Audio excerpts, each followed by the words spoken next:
we have a break, say the words "tell me about the roundabout." It's just something worth mentioning. Not to do with you two, it's to do with what happened to me on that roundabout, which you couldn't see in your mirrors, and I just dealt with it. I didn't say anything. Tell me about the roundabout. Right, the roundabout. So you both came onto the roundabout perfectly fine, which is great. As I came onto the roundabout, behind me there was a little black car who I could see wanted to get into the left lane, so I came over to the right a little bit in my lane. That was fine. Then I was watching what you guys were up to, and I was watching the roundabout. I didn't check my mirrors again after that. When I came onto the roundabout, so I'd seen my opportunity and I got onto it, pulling up next to me was a big Land Rover, Range Rover thing. And just in the corner of my eye, I saw his right indicator on in the left-hand lane, and he's supposed to turn left. So it just pays to be aware, because he did cut in front of me to get between me and you, because he obviously wanted to come into that lane and wasn't going to hold back. It just pays to be aware, to try and see little things like that.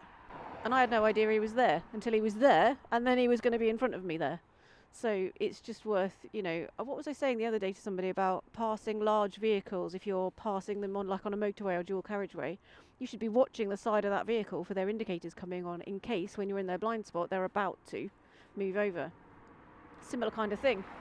Don't just blindly be carrying along on a roundabout. Watch for things like that. Because if I hadn't really been aware, he wasn't going to hold back. He just came over. So I had to hold back to let him in, which is fine, and it wasn't really much of an inconvenience to me because I just dealt with it. So there's no point beeping my horn, there's no point being all angry about it, you just kind of deal with it. I think you're probably more likely to get angry about it is if you don't spot it, and then it becomes a problem. Does that make sense? It wasn't anything major, but it could have been if I'd not seen it early enough and assumed that he was just going to turn left the way he should have done.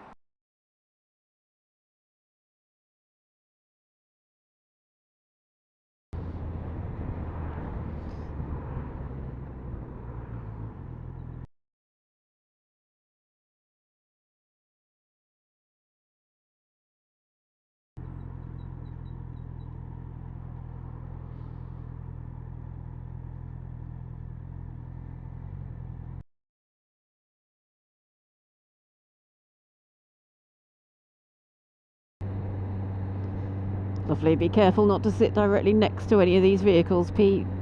Always keep yourself in a gap when you're travelling next to traffic so that they don't move over on you.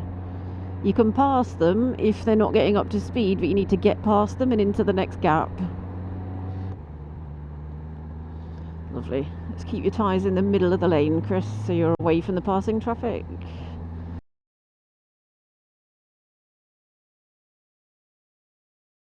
That can be quite close to you, look.